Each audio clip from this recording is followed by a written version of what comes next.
Smart exam academy में आप सभी का स्वागत है। आज हम क्लास 12 ज्योग्राफी के चैप्टर 6 जल संसाधन की शुरुआत कर रहे हैं। ये अध्याय भारत में जल के वितरण, नदियों के महत्व, भूजल से जुड़ी चुनौतियों और जल संरक्षण के प्रमुख उपायों को समझने के लिए महत्वपूर्ण है। इस अध्याय की हमारी ई बुक भी उपलब्ध है, जिसमें सरल व्याख्या, महत्वपूर्ण बिंदु, MCQ और परीक्षा उन्मुख प्रश्न शामिल हैं। खरीद लिंक चैनल डिस्क्रिप्शन में दिया गया है। चलिए टॉपिक शुरू करते हैं। नमस्कार। भारत को देखिए, नदियों की धरती, मॉनसून का देश, फिर भी यहाँ के शहर और गांव पानी की कमी से जूझ रहे हैं।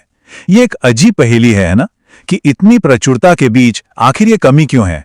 चलिए आज इसी विरोधाभास की परतों को खोलते हैं और समझते हैं कि भारत की पानी की कहानी इतनी उलझी हुई क्यों है। अगर आप अंतरिक्ष से हमारी पृथ्वी को देखें तो वो एक खूबसूरत नीले ग्रह की तरह दिखती है, और ऐसा इसलिए है क्योंकि इसका 71% हिस्सा पानी से ढका हुआ है। ये आंकड़ा सुनकर लगता है कि पानी तो अथाह है, खत्म ही नहीं हो सकता। लेकिन क्या ये पूरी सच्चाई है? असल में उस 71% का 97% पानी तो खारा है, समंदर का पानी। हमारे पीने, खेती करने और असल जिंदगी में इस्तेमाल के लायक जो मीठा पानी है वो सिर्फ 3% है।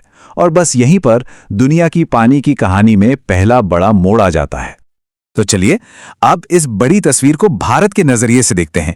एक तरह से आइए भारत की वाटर बैलेंस शीट पर एक नजर डालते हैं और समझते हैं कि हमारे हिस्से में आखिर कितना पानी है। यहां पर भारत की चुनौती एकदम साफ हो जाती है। हमारे देश में दुनिया की 16% आबादी रहती है, लेकिन हमारे पास दुनिया का सिर्फ 4% मीठा पानी है। ये जो असंतुलन है ना, यही भारत के जल संकट की जड़ है। सीधा सा हिसाब है, लोग ज्यादा और पानी कम। हर साल मॉनसून भारत को तोहफे में लगभग 4000 क्यूबिक किलोमीटर पानी देता है। सुनने में यह बहुत ज्यादा लगता है, और ये है भी। लेकिन बड़ा सवाल यह है कि इस विशाल मात्रा में से कितना पानी हम असल में रोक पाते हैं और इस्तेमाल कर पाते हैं। इसका पहला हिस्सा है सतही जल, यानी वो पानी जो नदियों, झीलों और तालाबों में बहता है। भारत की नदियों में सालाना करीब 1869 क्यूबिक किलोमीटर पानी बहता है, पर मुश्किल यह है कि इसका ज्यादातर हिस्सा या तो बाढ़ के दौरान तेजी से बहकर समुद्र में चला जाता है, या फिर ऐसी जगहों पर है जहां पहुंचना मुश्किल है। नतीजा, हम इसका सिर्फ 1/3 ही इस्तेमाल कर पाते हैं। फिर आता है भूजल, हमारा वो अदृश्य वाटर बैंक जो जमीन के नीचे जमा है, लेकिन इसका इस्तेमाल पूरे देश में एक जैसा बिल्कुल नहीं है। पंजाब और हरियाणा जैसे राज्य खेती के लिए इस पर इतने ज्यादा निर्भर हो गए हैं कि वो इसे बहुत तेजी से निकाल रहे हैं। इससे वहां का वाटर लेवल खतरनाक हद तक नीचे जा रहा है। तो सवाल उठता है कि ये सारा पानी आखिर जाता कहां है। हमारे खेतों से लेकर हमारे घरों और फैक्ट्रियों तक विकास की ये प्यास बहुत गहरी है। चलिए अब मांग के इस कहानी को थोड़ा और समझते हैं। भारत के पानी के इस्तेमाल की कहानी में एक ही हीरो है, और वो है कृषि। हमारे सतही जल का करीब 89% और भूजल का 92% हिस्सा सीधे खेतों की सिंचाई में जाता है। इसके सामने इंडस्ट्री और हमारे घरों का पानी का इस्तेमाल बहुत छोटा नजर आता है। जिस हरित क्रांति ने देश को खाने के मामले में आत्मनिर्भर बनाया, उसका इंजन पानी ही था। पंजाब, हरियाणा और पश्चिमी उत्तर प्रदेश में गेहूं और चावल जैसी ज्यादा पानी चाहने वाली फसलों को उगाने के लिए जमीन के नीचे का पानी बेतहाशा निकाला गया। इसने हमें भोजन तो दिया, लेकिन इसकी एक बड़ी कीमत चुकानी पड़ी। हमारे भूजल के भंडार खाली होते गए। तो जब हम पानी का इतना ज्यादा इस्तेमाल करते हैं तो इसका असर क्या होता है? अब हम इस कहानी के सबसे चिंताजनक हिस्से पर आते हैं, मतलब कि इस ज्यादा इस्तेमाल के नतीजे क्या हैं। विकास की रफ्तार बढ़ाने के लिए इतनी तेजी से पानी इस्तेमाल करने की असली कीमत क्या है? इसका जवाब एक दोहरे संकट के रूप में हमारे सामने है, जो हमारे भविष्य के लिए एक बहुत बड़ी चुनौती है। हम एक तरह से दोहरी मार झेल रहे हैं। एक तरफ हम पानी को इतनी तेजी से खत्म कर रहे हैं कि हमारे कुएं और तालाब सूख रहे हैं, और दूसरी तरफ जो पानी बचा है उसे हम फैक्ट्रियों, खेतों और शहरों की गंदगी से जहरीला बना रहे हैं। मतलब पानी कम भी हो रहा है और खराब भी। इस प्रदूषण की सबसे दुखद तस्वीर हमारी सबसे पवित्र नदियों गंगा और यमुना में दिखती है। आज ये देश की सबसे प्रदूषित नदियों में गिनी जाती हैं। खास तौर पर दिल्ली और इटावा के बीच तो यमुना नदी कम और एक गंदा नाला ज्यादा लगती है। और ये कहानी सिर्फ गंगा यमुना तक ही सीमित नहीं है।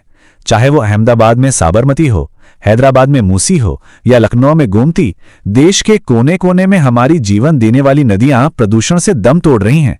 ये अब एक राष्ट्रीय संकट बन चुका है। अच्छा, समस्याओं की बात बहुत हुई, अब समाधान की तरफ बढ़ते हैं। अच्छी खबर यह है कि इस संकट से निपटने के लिए सरकारी नीतियों से लेकर जमीनी स्तर तक कई कोशिशें की जा रही हैं। एक बहुत ही असरदार समाधान है वाटरशेड मैनेजमेंट। इसका आइडिया बहुत सिंपल है, पानी जहां गिरे उसे वहीं रोको।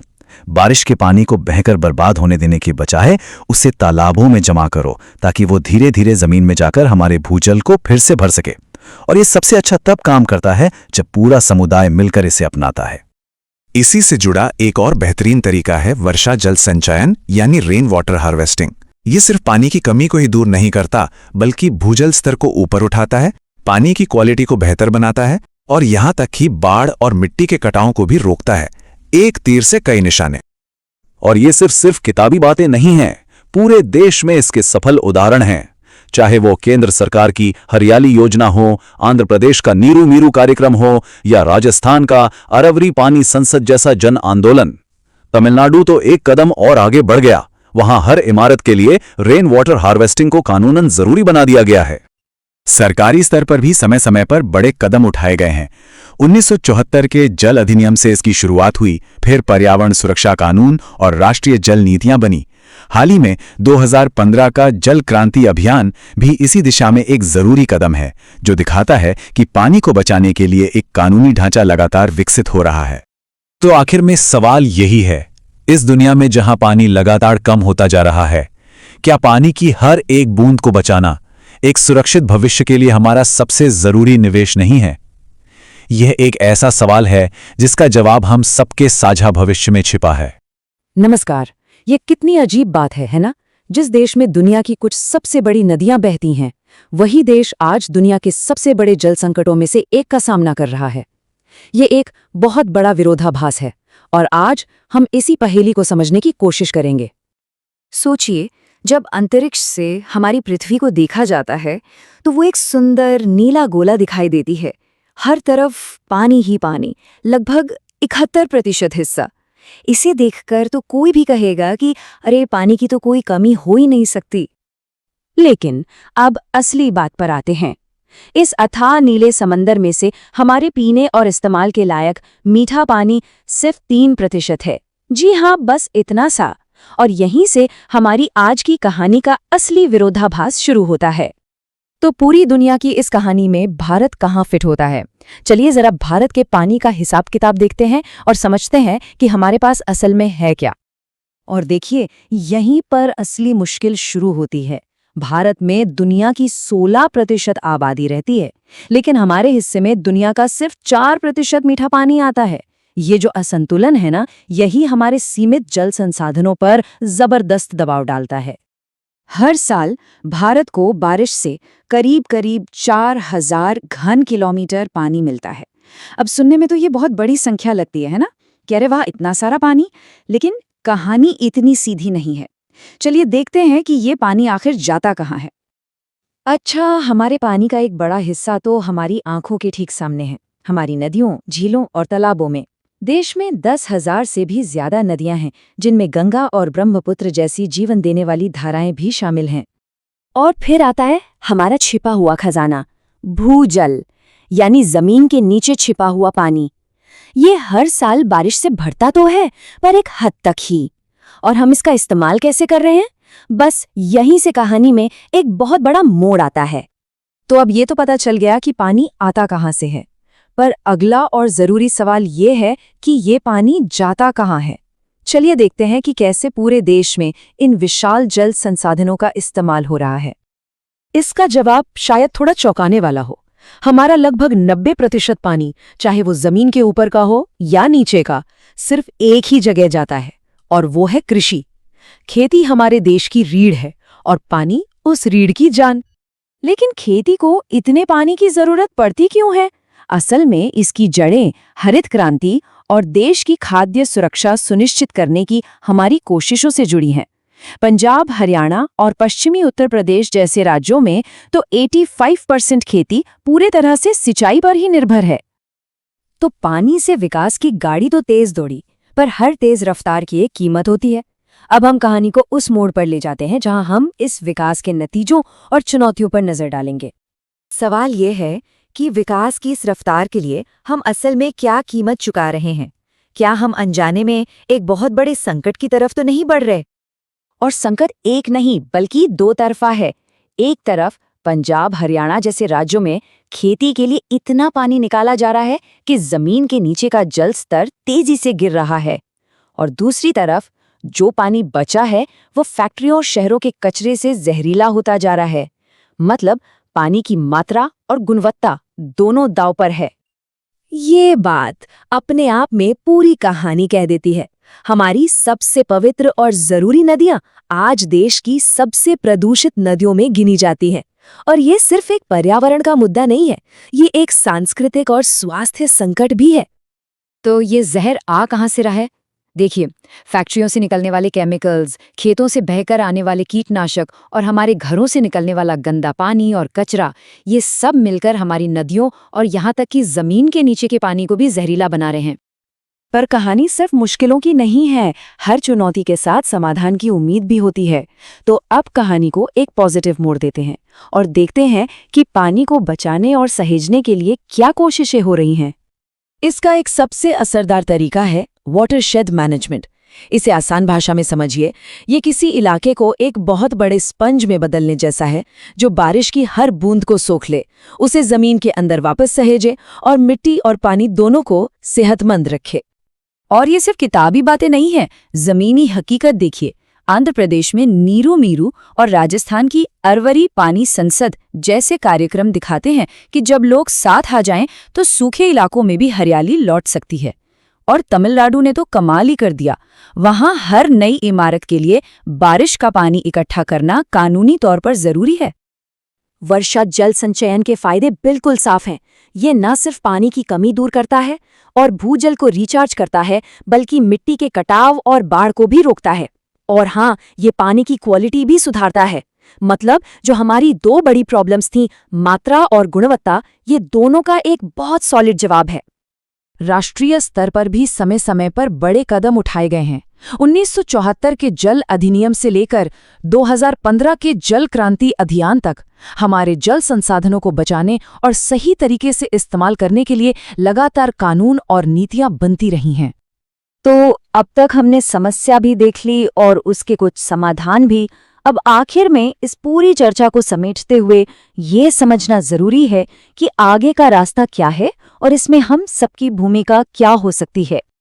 और देखिए, समाधान हर लेवल पर मौजूद है। बड़ी बड़ी इंडस्ट्रीज द्वारा पानी को रिसाइकिल करने से लेकर हमारे अपने घरों में सब्जियां धोने के बाद उस पानी को फेंकने के बजाय पौधों में डालने तक, हर छोटा बड़ा कदम मायने रखता है।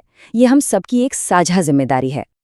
तो आखिर में ये सवाल छोड़ जाते हैं कि क्या पानी का सोच समझकर किया गया संरक्षण ही एक टिकाऊ भविष्य के लिए हमारा सबसे जरूरी और सबसे कीमती निवेश है? इस पर सोचिएगा जरूर। भारत में हजारों नदियां हैं और दुनिया में सबसे ज्यादा बारिश वाले कुछ इलाके भी यही हैं। तो फिर सवाल ये है कि ऐसा कैसे हो सकता है कि देश के कई बड़े शहर और गांव पानी के लिए तरस रहे हैं? आज हम भारत के इसी हैरान कर देने वाले वाटर पैराडॉक्स यानी जल विरोधाभास को समझने की कोशिश करेंगे। हम सब ने पृथ्वी की तस्वीरें देखी हैं, है ना? एक खूबसूरत नीला ग्रह है, और वो नीला इसलिए है क्योंकि इसकी सतह का लगभग 71% हिस्सा पानी से ढका हुआ है। पहली नज़र में तो ये बहुतायत की मतलब अबंडेंस की एक परफेक्ट तस्वीर लगती है। लेकिन यहाँ एक ट्विस्ट है। उस विशाल नीले समंदर में से सिर्फ 3% पानी ही मीठा है। मतलब वो पानी जिसे हम पी सकते हैं, खेतों में इस्तेमाल कर सकते हैं या इंडस्ट्रीज में लगा सकते हैं। अचानक से वो बहुतायत बहुत कम लगने लगती है और यहीं से पानी का ग्लोबल पैराडॉक्स शुरू होता है। तो चलिए अब इस बड़ी ग्लोबल पिक्चर को भारत पर लागू करते हैं। आइए देखते हैं कि भारत की अपनी वाटर बैलेंस शीट क्या कहानी बताती है। इसमें कितनी उम्मीद है और कितनी चिंता। अब जरा इस असंतुलन को देखिए। भारत में दुनिया की 16% आबादी रहती है, लेकिन हमारे हिस्से में दुनिया का सिर्फ 4% मीठा पानी आता है। सच कहूं तो यही एक आंकड़ा भारत के जल संकट की पूरी कहानी बयां कर देता है। तो इन आंकड़ों का मतलब क्या है, चलिए समझते हैं। देश में हर साल बारिश से करीब 4000 क्यूबिक किलोमीटर पानी आता है। बहुत ज्यादा लगता है ना, पर इसमें से सिर्फ 1869 क्यूबिक किलोमीटर ही असल में उपलब्ध हो पाता है। और उस उपलब्ध पानी में से भी हम असल में सिर्फ 1122 क्यूबिक किलोमीटर का ही इस्तेमाल कर पाते हैं। तो ये जो इस्तेमाल करने लायक पानी है, ये आता कहाँ से है? इसके दो मेन सोर्सेज हैं। पहला है सरफेस वाटर, यानी नदियों, झीलों और तालाबों का पानी। भारत में 10,000 से भी ज्यादा नदियों का एक विशाल नेटवर्क है और अकेले गंगा और ब्रह्मपुत्र जैसी बड़ी नदियां देश के सरफेस वाटर का 60% हिस्सा रखती हैं। दूसरा सोर्स है ग्राउंड वाटर, यानी भूजल। ये वो पानी है जो जमीन के नीचे चट्टानों और मिट्टी की परतों में जमा होता है। पंजाब, हरियाणा और तमिलनाडु जैसे राज्य खेती के लिए इसी ग्राउंड वाटर पर बहुत ज्यादा निर्भर है। वहीं दूसरी तरफ केरल और ओडिशा जैसे राज्य अपनी क्षमता का बहुत कम उपयोग करते हैं। तो सवाल ये उठता है कि ये सारा पानी आखिर जाता कहाँ है? अगला सेक्शन इसी पर है कि विकास के लिए भारत की जो प्यास है, उसमें पानी सबसे ज्यादा कहाँ इस्तेमाल हो रहा है। ये चार्ट कहानी को एकदम क्रिस्टल क्लियर कर देता है। हमारे सरफेस वाटर का 89% और ग्राउंड वाटर का, आप यकीन नहीं करेंगे, 92% हिस्सा सीधे सीधे एग्रीकल्चर में जाता है, और खासकर गन्ना और चावल जैसी फसलों में, जिन्हें बहुत ज्यादा पानी की जरूरत होती है। इंडस्ट्री और घरेलू इस्तेमाल बाकी बचे खुचे हिस्से पर ही निर्भर हैं। और इसके पीछे एक बहुत बड़ी वजह है। चूंकि देश की करीब 2/3 आबादी अपनी रोजी रोटी के लिए खेती पर निर्भर है, इसलिए फूड प्रोडक्शन बढ़ाने के लिए सिंचाई को हमेशा से एक नेशनल प्रायोरिटी दी गई है। ये एक सोचा समझा फैसला था जिसने हमें खाद्य सुरक्षा तो दी, लेकिन इसकी एक बड़ी कीमत भी चुकानी पड़ी है। पानी की इस जबरदस्त इस्तेमाल की एक छुपी हुई लागत भी है। अब हम कहानी के उस हिस्से की तरफ बढ़ रहे हैं जहां विकास की इस प्यास के नेगेटिव नतीजे दिखने लगते हैं, वो दरारें जो अब चौड़ी होती जा रही हैं। तो सवाल फिर वही है, जब इतना सारा पानी विकास को रफ्तार दे रहा है, तो इसकी असल कीमत क्या है? ये जो संकट है ना, इसके दो चेहरे हैं। एक तरफ पंजाब, हरियाणा और राजस्थान जैसे राज्यों में सिंचाई के लिए ग्राउंड वाटर का इतना ज्यादा इस्तेमाल हुआ है कि वाटर लेवल खतरनाक रूप से नीचे चला गया है। और दूसरी तरफ जो पानी बचा है, उसकी क्वालिटी इंडस्ट्रियल, एग्रीकल्चरल और घरेलू कचरे की वजह से तेजी से खराब हो रही है। मतलब हम पानी की मात्रा और गुणवत्ता दोनों खो रहे हैं। अगर इस प्रदूषण की गंभीरता को समझना है तो बस ये एक उदाहरण ही काफी है। दिल्ली और इटावा के बीच यमुना नदी को देश की सबसे प्रदूषित नदी माना जाता है। ये एक चौंकाने वाली हकीकत है। और ये कहानी सिर्फ यमुना की नहीं है। कानपुर और वाराणसी में गंगा, अहमदाबाद में साबरमती, लखनऊ में गोमती और हैदराबाद में मूसी नदी, ये सभी बड़े शहर गंभीर प्रदूषण का सामना कर रहे हैं। ये एक राष्ट्रव्यापी समस्या बन चुकी है। लेकिन कहानी यहाँ खत्म नहीं होती। हर समस्या का एक समाधान होता है। तो चलिए अब बात करते हैं सॉल्यूशंस की और देखते हैं कि इस बिगड़ती स्थिति को पलटने के लिए क्या किया जा रहा है। एक सबसे बड़ी स्ट्रैटेजी है वाटरशेड मैनेजमेंट। अब ये सुनने में थोड़ा टेक्निकल लगता है, पर इसका कॉन्सेप्ट बहुत सिंपल है। बारिश के बहते हुए पानी को रोको, उसे तालाबों और टैंकों में इकट्ठा करो और उससे जमीन के नीचे के पानी को फिर से चार्ज करो। और सबसे जरूरी बात, इसका नेतृत्व स्थानीय लोगों के हाथ में दो। और ये सिर्फ थ्योरी नहीं है, ये जमीन पर काम कर रहा है। केंद्र सरकार का हरियाली प्रोजेक्ट हो, आंध्र प्रदेश का नीरू मीरू कार्यक्रम हो या राजस्थान की अरवरी पानी संसद, ये आंदोलन दिखा रहे हैं कि लोगों की भागीदारी से क्या कुछ नहीं हो सकता। जरा सोचिए, अरवरी पानी संसद में गांव के लोगों ने मिलकर एक सूखी नदी को जिंदा कर दिया और अब वे खुद एक पार्लियामेंट की तरह उसके पानी को मैनेज करते हैं।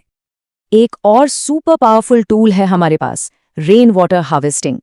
ये सिर्फ पानी की उपलब्धता को ही नहीं बढ़ाता, बल्कि गिरते हुए ग्राउंड वाटर लेवल को भी रोकता है।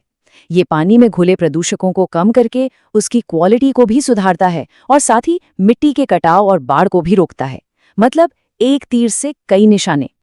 इस समाधान को कितनी गंभीरता से लिया जा रहा है, इसका एक बेहतरीन उदाहरण है तमिलनाडु। वहां हर नई इमारत के लिए रेन वाटर हार्वेस्टिंग स्ट्रक्चर बनाना कानूनी तौर पर जरूरी है। ये दिखाता है कि मजबूत पॉलिसी से कितना फर्क पड़ सकता है। इन जमीनी प्रयासों के साथ साथ नेशनल लेवल पर भी बड़े कदम उठाए गए हैं। 2002 की राष्ट्रीय जल नीति ने पीने के पानी को पहली प्राथमिकता दी और 2015 में जल क्रांति अभियान शुरू किया गया, जिसका लक्ष्य ही देश में वाटर सिक्योरिटी को पक्का करना है। और सॉल्यूशंस की लिस्ट यहीं खत्म नहीं होती। गंदे पानी को रिसाइकिल करके इंडस्ट्रीज और बागबानी में इस्तेमाल करना और नदियों को जोड़ने जैसी बड़ी परियोजनाओं पर काम करना, ये सभी इस मल्टी डायमेंशनल प्रॉब्लम से निपटने के तरीके हैं।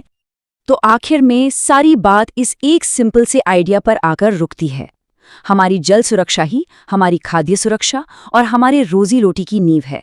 अगर पानी सुरक्षित नहीं है तो हमारा भविष्य भी सुरक्षित नहीं है। तो हम आपको इसी सवाल के साथ छोड़े जाते हैं। क्या पानी का समझदारी से मैनेजमेंट ही हमारे भविष्य के लिए सबसे जरूरी, सबसे क्रिटिकल इन्वेस्टमेंट है? सोचिएगा जरूर। नमस्कार, आज हम एक बड़ी ही अजीब पहेली को सुलझाने वाले हैं। भारत, एक ऐसा देश जहां एक तरफ विशाल नदियां हैं तो दूसरी तरफ भयंकर सूखा। आखिर ऐसा क्यों है कि इतनी प्रचुरता के बावजूद यहां पानी को लेकर हाहाकार मचा है? चलिए इसी दिलचस्प पहेली की तह तक चलते हैं। तो चलिए सबसे पहले थोड़ा जूम आउट करते हैं और पूरी पृथ्वी को देखते हैं। अब देखिए, इसका करीब 71% हिस्सा तो पानी ही पानी है। तो फिर पानी की कमी की बात ही क्यों होती है? पहली नजर में तो यही सवाल उठता है ना। अच्छा, अब आते हैं भारत पर। जानते हैं यहां हर साल बारिश से कितना पानी बरसता है? करीब 4000 क्यूबिक किलोमीटर। सोचिए, इतना पानी कि अगर हम इसे जमा कर लें तो हर एक हिंदुस्तानी के हिस्से में हजारों लीटर पानी आएगा। तो फिर आखिर दिक्कत है कहां? तो यहीं से वो बड़ा सवाल खड़ा होता है जो हमारे आज के विश्लेषण का केंद्र है। जब पानी इतना है तो फिर भारत पानी की कमी और खतरनाक प्रदूषण के दोहरे संकट से जूझ क्यों रहा है? इसी विरोधाभास को आज हम परत दर परत खोलेंगे। तो इस पहेली को सुलझाने के लिए हमारा सफर कुछ ऐसा रहेगा। पहले हम इस विरोधाभास को समझेंगे, फिर देखेंगे कि हमारे पानी के स्रोत आखिर हैं क्या। इसके बाद बढ़ती मांग और प्रदूषण की समस्या पर बात करेंगे और हां, आखिर में समाधान और भविष्य की योजनाओं पर भी नजर डालेंगे। तो चलिए शुरुआत करते हैं भारत के जल विरोधाभास से। देखिए, पानी तो एक नवीकरणीय संसाधन है, मतलब ये एक चक्र में घूमता रहता है। फिर भी इसके बंटवारे और कंट्रोल को लेकर राज्यों के बीच, समुदायों के बीच इतने झगड़े क्यों हैं? यही तो है असली पहेली। और इस पहेली को समझने के लिए सबसे पहले ये जानना जरूरी है कि भारत में ये पानी आता कहां से है। तो चलिए हमारे जल संसाधनों का एक नक्शा खींचते हैं। मोटे तौर पर देखें तो हमारे पास 3 मुख्य स्रोत हैं। पहला, सतही जल, मतलब नदियां, झीलें, तालाब वगैरह। दूसरा है भूजल, यानी वो पानी जो जमीन के नीचे जमा है। और तीसरा है लेगून और बैकवाटर, जो हमारे तटीय इलाकों का खारा पानी है। अब ये बहुत जरूरी बात है, इसे ध्यान से समझिए। हमारे पास कुल उपलब्ध पानी, मतलब सतही और भूजल मिलाकर करीब 1869 क्यूबिक किलोमीटर है। लेकिन हम इसमें से इस्तेमाल सिर्फ 1122 क्यूबिक किलोमीटर ही कर पाते हैं। ये जो बीच का अंतर है ना, यही असली कहानी बताता है कि असल में हमारे पास इस्तेमाल लायक पानी कितना है। और पानी का ये जो इस्तेमाल है वो भी पूरे देश में एक जैसा बिल्कुल नहीं है। यहां देख सकते हैं, पंजाब, हरियाणा, राजस्थान जैसे राज्य जमीन के नीचे का पानी बहुत तेजी से निकाल रहे हैं, एकदम हाई यूज लेवल पर हैं। वहीं छत्तीसगढ़, ओडिशा, केरल जैसे राज्यों में इसका इस्तेमाल काफी कम है। यही जो असंतुलन है ना, ये समस्या की एक बहुत बड़ी जड़ है। तो हमने देख लिया कि पानी कहां से आता है और कितना इस्तेमाल होता है। अब सवाल ये है कि इस पानी की मांग इतनी ज्यादा क्यों है? यहीं से हम आते हैं अपने अगले हिस्से पर, बढ़ती प्यास। चलिए देखते हैं कि हमारे पानी पर दबाव आखिर आ कहां से रहा है। ये चार्ट देखिए, तस्वीर एकदम साफ हो जाती है। हमारे पानी का सबसे बड़ा, मतलब बहुत बड़ा हिस्सा कहां जा रहा है? खेती में, करीब 90%। सतही जल का लगभग 89% और भूजल का 92% सिर्फ कृषि में इस्तेमाल होता है। इसके सामने उद्योग और हमारे घरों का इस्तेमाल तो बहुत ही मामूली लगता है। और इसका असर क्या हो रहा है? देखिए, देश की 2/3 आबादी खेती पर निर्भर है। पंजाब, हरियाणा और पश्चिमी यूपी जैसे इलाकों में तो 85% जमीन पर सिंचाई होती है। नतीजा, इन राज्यों में जमीन के नीचे पानी का स्तर यानी ग्राउंड वाटर लेवल बहुत तेजी से नीचे गिर रहा है। ये खतरनाक संकेत है। तो अभी तक हम बात कर रहे थे पानी की मात्रा की, मतलब पानी की कमी की। लेकिन एक और संकट है जो शायद इससे भी बड़ा है, और वो है पानी की क्वालिटी का, यानी प्रदूषण की समस्या। जब पानी तो हो, लेकिन पीने लायक या इस्तेमाल करने लायक ही ना हो। ये देखिए, स्रोत से लिया गया ये एक वाक्य ही पूरी कहानी बयां कर देता है। गंगा और यमुना देश की सबसे अधिक प्रदूषित नदियां हैं। सोचिए, हमारी सबसे पवित्र मानी जाने वाली नदियां आज सबसे ज्यादा प्रदूषित हैं। ये कितना चौंकाने वाला सच है। और ये कहानी सिर्फ गंगा और यमुना तक ही सीमित नहीं है। दिल्ली और इटावा के बीच यमुना का हाल देख लीजिए। अहमदाबाद में साबरमती, लखनऊ में गोमती, हैदराबाद में मूसी, ये लिस्ट लंबी है। कानपुर और वाराणसी में गंगा। देश भर में हमारी जीवन देने वाली नदियां आज खुद बीमार हैं। ये एक राष्ट्रव्यापी संकट बन चुका है। तो सवाल ये है कि क्या सब कुछ खत्म हो गया है? क्या हम कुछ कर सकते हैं? बिल्कुल कर सकते हैं। और यहीं से हम अपने 5वें हिस्से में चलते हैं, हर बूंद को बचाना। चलिए अब कुछ समाधानों और रणनीतियों पर बात करते हैं। एक बहुत बड़ा और कारगर समाधान है वाटरशेड मैनेजमेंट। अब ये सुनने में थोड़ा मुश्किल लग सकता है, पर इसका मतलब बहुत सीधा है। बारिश का जो पानी बहकर बर्बाद हो जाता है, उसे रोकना और उसे ऐसे तरीकों से जमीन के नीचे पहुंचाना ताकि हमारा भूजल का खजाना फिर से भर सके। बस इसी से जुड़ा एक और तरीका है जो हम सबने सुना होगा, रेन वाटर हार्वेस्टिंग, यानी वर्षा जल संचयन। मतलब बारिश के पानी को छत पर या जमीन पर इकट्ठा करना। इससे न सिर्फ हमें इस्तेमाल के लिए पानी मिलता है, बल्कि ये जमीन के नीचे पानी को रिचार्ज भी करता है, पानी की क्वालिटी सुधारता है और मिट्टी के कटाव को भी रोकता है। एक तीर से कई निशाने। और अच्छी बात यह है कि ये समाधान सिर्फ कागजों पर नहीं है, जमीन पर भी उतर रहे हैं। देखिए, केंद्र सरकार का हरियाली प्रोजेक्ट है जो गांवों में लोगों को पानी बचाने के लिए सशक्त कर रहा है। फिर आंध्र प्रदेश में नीरू मीरू और राजस्थान में अरवरी पानी संसद जैसे कार्यक्रम हैं जो दिखाते हैं कि जब समुदाय एक साथ आता है तो क्या कुछ हो सकता है। और तमिलनाडु ने तो एक कदम और आगे बढ़कर हर बिल्डिंग के लिए रेन वाटर हार्वेस्टिंग को जरूरी ही बना दिया है। तो हमने जमीनी स्तर के समाधान देख लिए। अब चलते हैं सबसे ऊपर, यानी राष्ट्रीय स्तर पर। हमारा आखिरी खंड, भविष्य के लिए एक खाका। देखते हैं कि हमारे देश की बड़ी नीतियां जल सुरक्षा के बारे में क्या कहती हैं। 2002 की राष्ट्रीय जल नीति ने कुछ बहुत जरूरी प्राथमिकताएं तय की थीं। सबसे पहली और सबसे जरूरी, हर इंसान और जानवर को पीने का पानी मिले। दूसरी, जमीन के नीचे से पानी निकालने पर लगाम लगाई जाए और इसे रेगुलेट किया जाए। तीसरी, हमारे सतही और भूजल दोनों की क्वालिटी पर लगातार नजर रखी जाए। और चौथी, पानी का जहां भी इस्तेमाल हो उसे और कुशलता से किया जाए। और हाल ही में 2015-16 में एक और बड़ा अभियान शुरू हुआ, जल क्रांति अभियान। इसका लक्ष्य बहुत साफ है, देश के उन जिलों को चुनना जहां पानी की सबसे ज्यादा किल्लत है और वहां जल ग्राम यानी पानी के गांव बनाना ताकि वहां पानी की सुरक्षा सुनिश्चित हो सके। ये एक बहुत ही फोकस्ड अप्रोच है। तो आखिर में हम कहां पहुंचते हैं? नीतियां अपनी जगह हैं, समाधान भी हमारे सामने हैं, लेकिन असली सवाल तो ये है कि भारत के पानी के भविष्य की कहानी लिखेगा कौन, सरकारें या फिर हम सब? ये एक ऐसा सवाल है जिसका जवाब हम सबको मिलकर खोजना होगा और जल्दी खोजना होगा। भारत नदियों का देश, मॉनसून की धरती, फिर भी यहाँ करोड़ों लोग पानी की कमी से जूझ रहे हैं।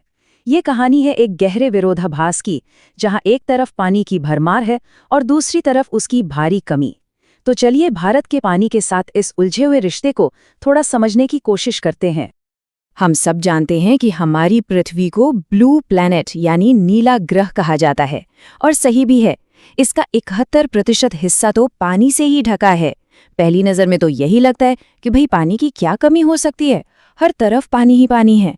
पर ये तस्वीर का सिर्फ एक हिस्सा है, क्योंकि चौंकाने वाली सच्चाई ये है कि इस बेहिसाब पानी में से सिर्फ 3% पानी ही मीठा है। मतलब वो पानी जो हम पी सकते हैं, जिससे हम खेती कर सकते हैं, बस इतना ही।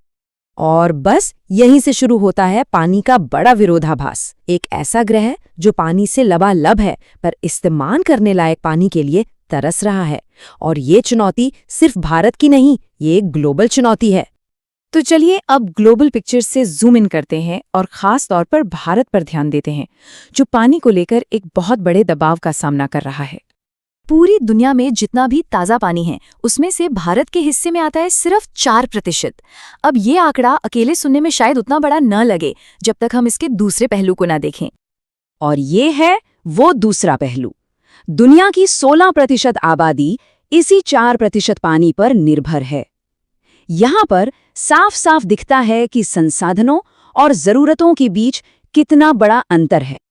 और जब पानी की उपलब्धता और आबादी के बीच का ये संतुलन बिगड़ता है तो इसका नतीजा होता है तनाव, गांवों के बीच, शहरों के बीच और यहाँ तक कि राज्यों के बीच भी। पानी की हर बूंद के लिए एक होड़ मची है और इसका बंटवारा एक बहुत ही गंभीर मुद्दा बन चुका है। तो फिर सवाल ये उठता है कि भारत का इतना सारा पानी आखिर जा कहाँ रहा है? इसका जवाब छिपा है हमारे खेतों में, भारत के विशाल कृषि क्षेत्र में। जरा इन आंकड़ों पर नजर डालिए, ये सच में हैरान करने वाले हैं। भारत में इस्तेमाल होने वाले कुल पानी का लगभग 90% हिस्सा सीधा सीधा खेतीबाड़ी में चला जाता है। हमारी इंडस्ट्रीज और हमारे घर इसके आगे कुछ भी नहीं है। देश की बढ़ती प्यास असल में हमारे खेतों की प्यास है। इसे और बेहतर तरीके से समझते हैं।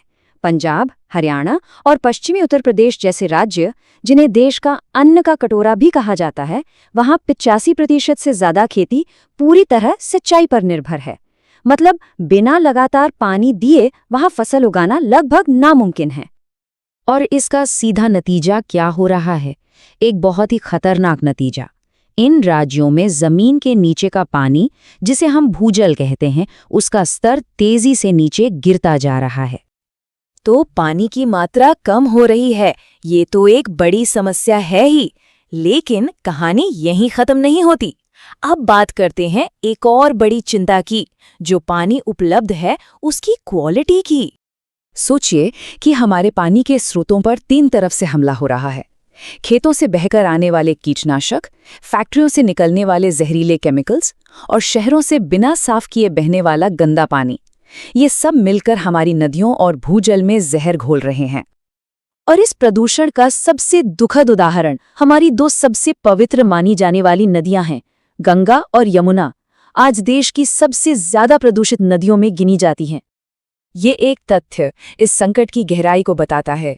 दिल्ली और इटावा के बीच का यमुना का हिस्सा आज पूरे देश का सबसे प्रदूषित नदी का हिस्सा बन चुका है। एक नदी जो लाखों लोगों की जीवन रेखा है, वो एक तरह से नाले में तब्दील हो चुकी है। लेकिन हर चुनौती अपने साथ समाधान भी लाती है। तो चलिए अब समस्याओं से आगे बढ़कर उन नए और अनोखे समाधानों पर बात करते हैं जो पूरे भारत में अपनाए जा रहे हैं। तो इसका इलाज क्या है? एक मुख्य रणनीति है वाटरशेड मैनेजमेंट। आसान भाषा में इसका मतलब है बारिश के पानी को यूं ही बहकर बर्बाद होने से रोकना और उसे सही तरीके से जमीन के अंदर वापस भेजना, ताकि हमारे भूजल का जो खजाना खाली हो रहा है वो फिर से भर सके। और सबसे अच्छी बात पता है क्या है? ये काम सिर्फ सरकारें नहीं कर रही हैं, आम लोग और समुदाय भी आगे आ रहे हैं। चाहे वो केंद्र सरकार की हरियाली परियोजना हो या आंध्र प्रदेश का नीरू मीरू कार्यक्रम, जिसका मतलब है जल और आप, या फिर राजस्थान की अरवारी पानी संसद, ये सब दिखाते हैं कि जब लोग साथ आते हैं तो क्या कुछ नहीं हो सकता। इसमें सरकारी नीतियां भी बहुत बड़ा रोल निभा रही हैं। मिसाल के तौर पर तमिलनाडु में अब ये कानून है कि कोई भी नई इमारत बिना रेन वाटर हार्वेस्टिंग सिस्टम के बन ही नहीं सकती।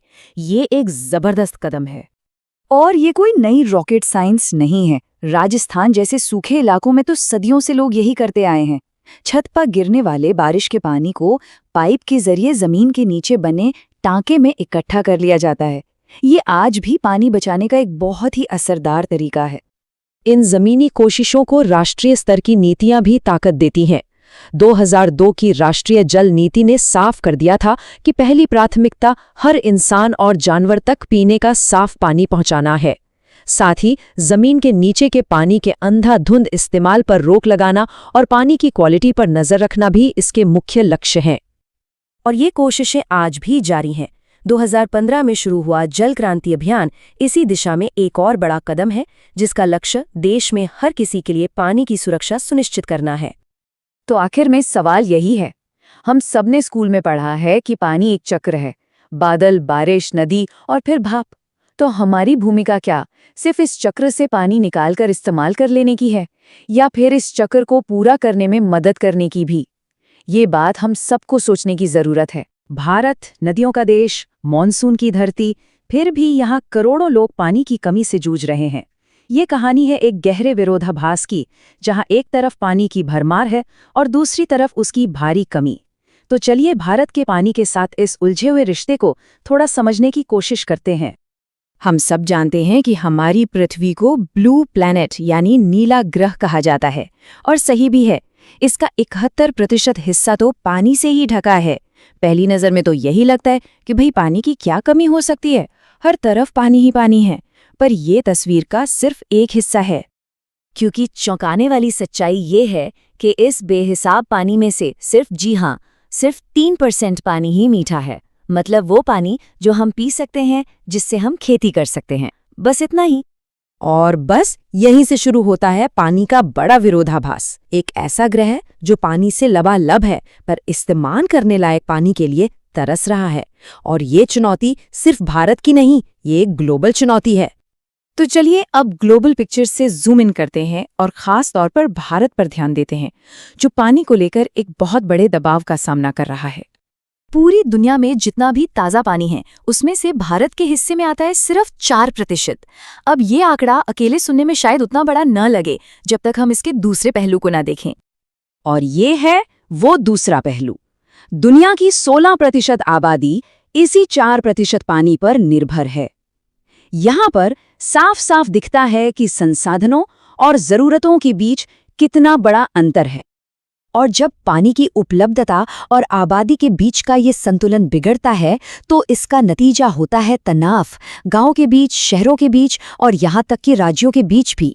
पानी की हर बूंद के लिए एक होड़ मची है और इसका बंटवारा एक बहुत ही गंभीर मुद्दा बन चुका है। तो फिर सवाल ये उठता है कि भारत का इतना सारा पानी आखिर जा कहाँ रहा है? इसका जवाब छिपा है हमारे खेतों में, भारत के विशाल कृषि क्षेत्र में। जरा इन आंकड़ों पर नजर डालिए, ये सच में हैरान करने वाले हैं।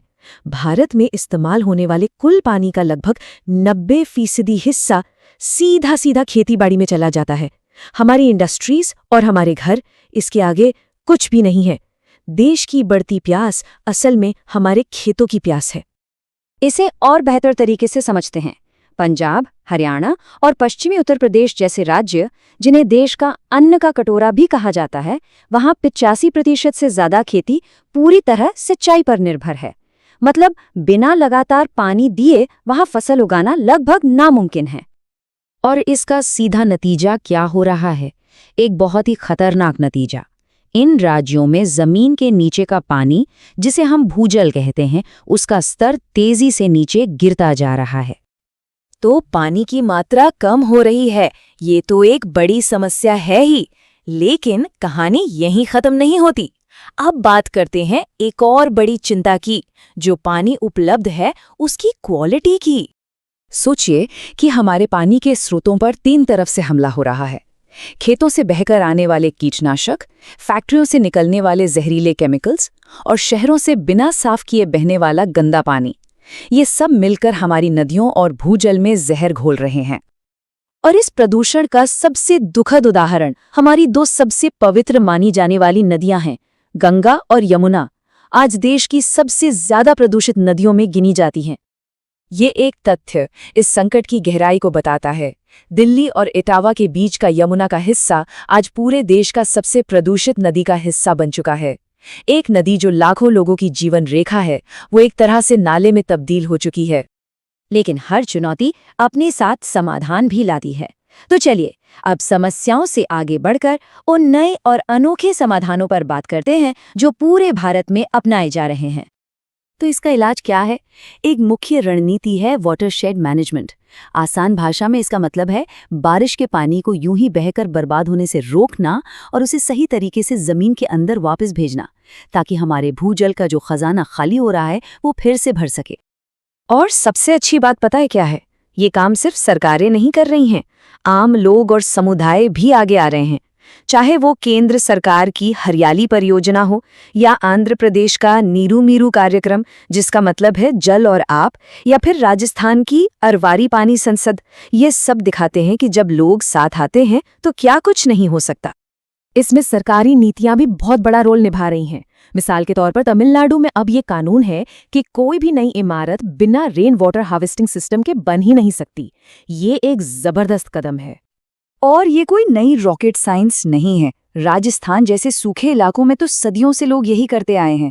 छत पर गिरने वाले बारिश के पानी को पाइप के जरिए जमीन के नीचे बने टांके में इकट्ठा कर लिया जाता है।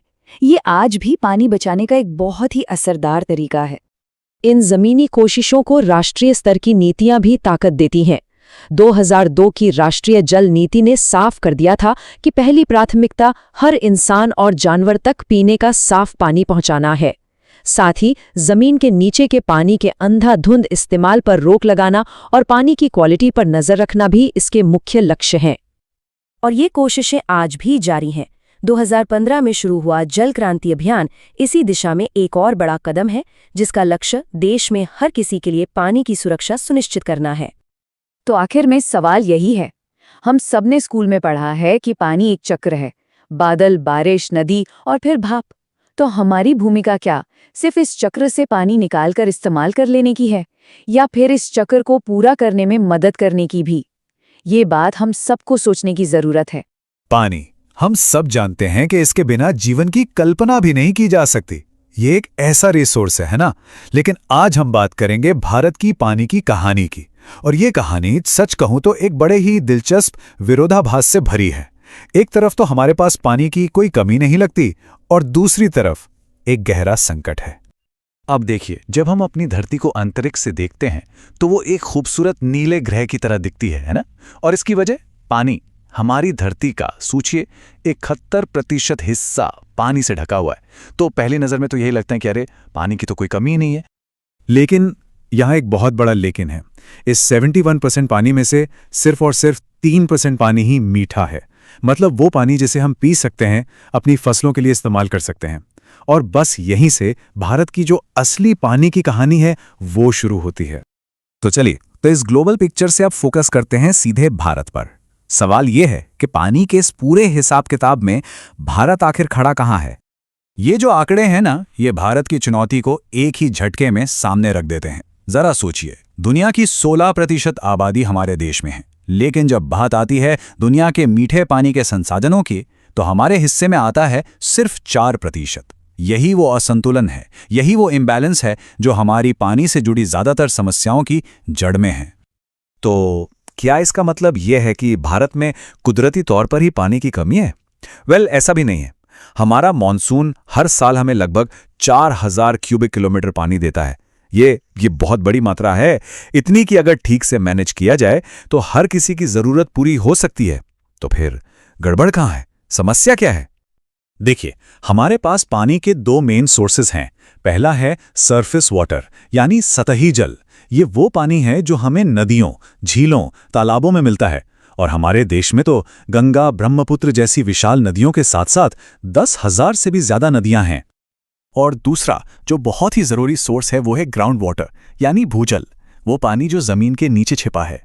अब ये एक रिन्यूएबल रिसोर्स तो है, मतलब ये फिर से भर सकता है, पर इसकी भी एक लिमिट है। ये कोई अंतहीन खजाना नहीं है। ठीक है, तो हमारे पास सरफेस वाटर भी है और ग्राउंड वाटर भी। अब आता है असली सवाल, हम आखिर इन विशाल जल संसाधनों का इस्तेमाल कर कैसे रहे हैं? तो ये सारा पानी जाता कहाँ है? जवाब शायद चौंकाने वाला हो, चाहे वो सरफेस वाटर हो या ग्राउंड वाटर। हमारे इस्तेमाल लायक पानी का लगभग 90% हिस्सा सिर्फ और सिर्फ एक सेक्टर में जाता है, और वो है कृषि। और इसकी वजह भी बिल्कुल साफ है। हमारे देश की खाद्य सुरक्षा, ग्रीन रेवोल्यूशन की कामयाबी, ये सब सिंचाई पर ही तो टिकी है। लेकिन यहाँ एक और बात है, हम अक्सर गन्ना और धान जैसी फसलें उगाते हैं जिन्हें वाटर गजलर्स भी कहते हैं। मतलब इन्हें पानी बहुत ज्यादा चाहिए। नतीजा, पंजाब, हरियाणा जैसे राज्यों में 85% खेती पूरी तरह से सिंचाई पर ही निर्भर है। तो पानी के जबरदस्त इस्तेमाल ने हमारे विकास को रफ्तार तो दी, ये सच है, लेकिन इसकी एक बहुत बड़ी कीमत भी चुकानी पड़ी है। और अब हम इस कहानी के उसी हिस्से में पहुंच रहे हैं जहां ये समस्याएं साफ साफ दिखने लगती हैं। तो सवाल सीधा सा है, विकास की इस प्यास को बुझाने की असली कीमत हम क्या चुका रहे हैं? ये संकट असल में 2 तरफा है। एक तरफ तो हम अपने जल संसाधनों को, खासकर ग्राउंड वाटर को बहुत तेजी से खत्म करते जा रहे हैं, और दूसरी तरफ जो पानी बचा भी है उसकी क्वालिटी लगातार गिर रही है। उसमें उद्योगों का, घरों का, हर तरह का कचरा मिल रहा है। और हालात कितने गंभीर हैं इसका अंदाजा आप बस इस एक बात से लगा सकते हैं। गंगा और यमुना, जिन्हें हम अपनी जीवन रेखा मानते हैं, आज देश की सबसे प्रदूषित नदियों में गिनी जाती हैं। तो सवाल उठता है कि ये प्रदूषण आ कहां से रहा है? ये आ रहा है फैक्ट्रियों से निकलने वाले केमिकल्स से, खेतों में इस्तेमाल होने वाले फर्टिलाइजर्स और पेस्टिसाइड्स से, और शहरों से बिना ट्रीटमेंट के निकलने वाले गंदे पानी से। ये सब मिलकर हमारे पानी को सचमुच जहरीला बना रहे हैं। लेकिन जैसा कहते हैं ना, हर चुनौती अपने साथ समाधान की उम्मीद भी लेकर आती है।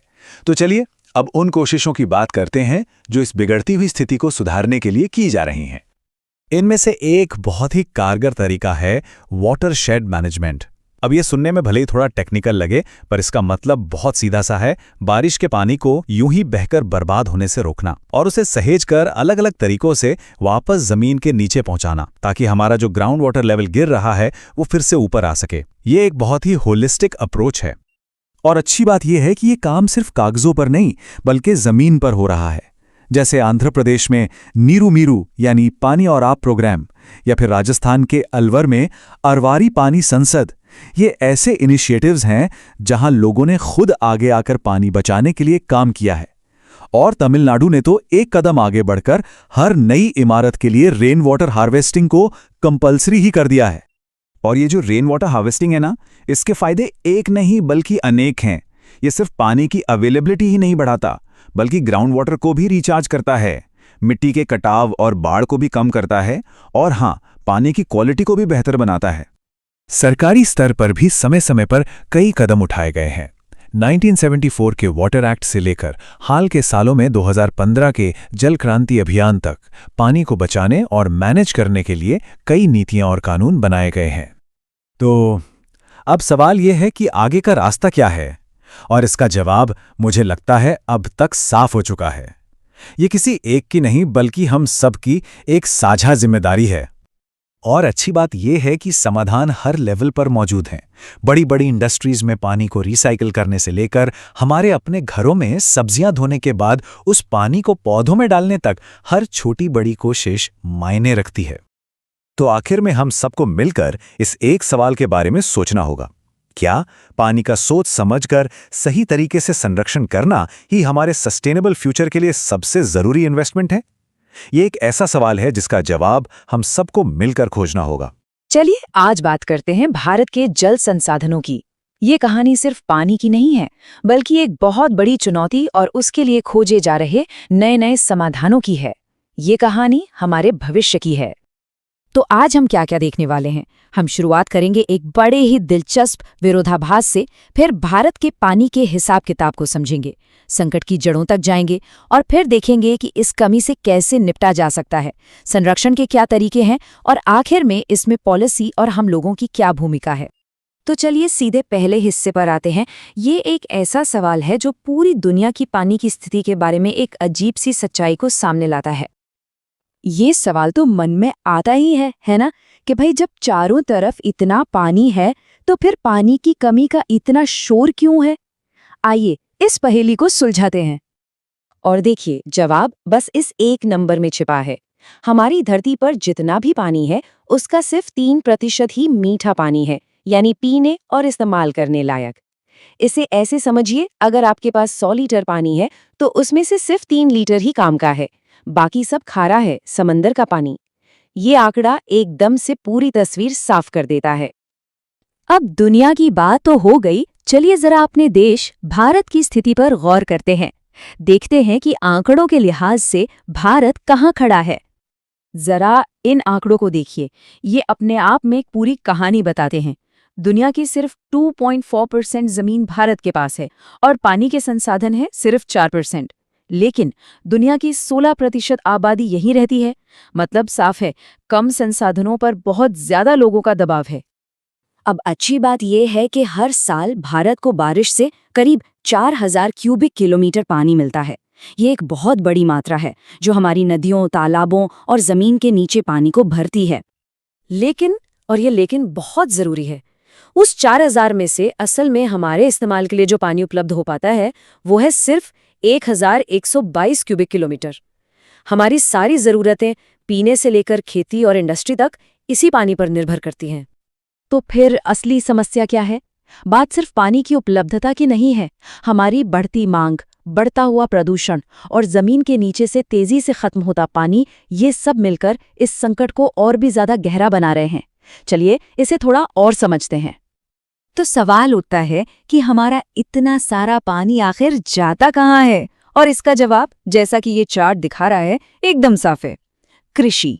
हमारे सतही जल का लगभग 89% और भूजल यानी ग्राउंड वाटर का 92% हिस्सा अकेले खेती में इस्तेमाल होता है। ये आंकड़ा बताता है कि पानी की सबसे बड़ी खपत कहाँ हो रही है। और इस जबरदस्त मांग का असर जमीन पर साफ दिखता है। कुछ राज्य जैसे पंजाब, हरियाणा, राजस्थान अपने भूजल का इस्तेमाल खतरनाक स्तर तक कर चुके हैं। वहीं दूसरी तरफ छत्तीसगढ़ और ओडिशा जैसे राज्य हैं जहां अभी भी भूजल का उतना इस्तेमाल नहीं हुआ है। पानी की कमी तो एक बात है, लेकिन जो पानी है भी उसकी हालत कैसी है, ये भी एक बहुत बड़ी चिंता है। फैक्ट्रियों का केमिकल वाला पानी, खेतों से बहकर आते कीटनाशक और हमारे घरों से निकलने वाला गंदा पानी, ये सब हमारी नदियों को जहरीला बना रहा है। गंगा और यमुना जैसी हमारी पवित्र नदियां आज देश की सबसे प्रदूषित नदियों में गिनी जाती हैं। तो ठीक है, अब तक हमने समस्या को हर पहलू से समझ लिया, लेकिन अब वक्त है समाधान की तरफ देखने का, क्योंकि पानी की इस कमी से निपटने के लिए संरक्षण यानी कंजर्वेशन और बेहतर मैनेजमेंट ही आगे बढ़ने का एकमात्र रास्ता है। ये बात पूरी स्थिति को बहुत सटीक तरीके से सामने रखती है। अब सिर्फ चर्चा करने का नहीं, बल्कि ठोस कदम उठाने का वक्त आ चुका है, क्योंकि सवाल हमारे देश के भविष्य का है। और अच्छी खबर ये है कि ऐसा नहीं है कि कुछ हो नहीं रहा। देश भर में कई बेहतरीन और असरदार समाधान अपनाए जा रहे हैं। आइए पानी बचाने के इन कुछ जरूरी उपायों और तकनीकों पर एक नजर डालते हैं। तो सबसे पहले समझते हैं कि ये वाटरशेड मैनेजमेंट आखिर है क्या। देखिए, आसान भाषा में कहें तो ये एक पूरे इलाके में, चाहे वो नदी का बेसिन हो, बारिश की हर एक बूंद को बचाने और सही तरीके से इस्तेमाल करने का एक साइंटिफिक तरीका है। इसका मकसद है कि प्रकृति और इंसान दोनों की जरूरतें पूरी हो सकें। और ये सिर्फ कोई किताबी बात नहीं है, जमीन पर इसके शानदार उदाहरण मौजूद हैं। केंद्र सरकार की हरियाली परियोजना हो, आंध्र प्रदेश का नीरू मीरू कार्यक्रम हो, या राजस्थान में लोगों द्वारा चलाई गई अरवरी पानी संसद, ये सब दिखाते हैं कि जब सरकार और समाज मिलकर काम करते हैं तो बड़े बदलाव लाए जा सकते हैं। एक और बहुत ही कारगर तरीका है रेन वाटर हार्वेस्टिंग, यानी बारिश के पानी को सहेजना। ये बहुत सरल तकनीक है। बारिश के पानी को छतों से इकट्ठा करो और इसे जमीन के नीचे बने टैंकों में जमा कर लो।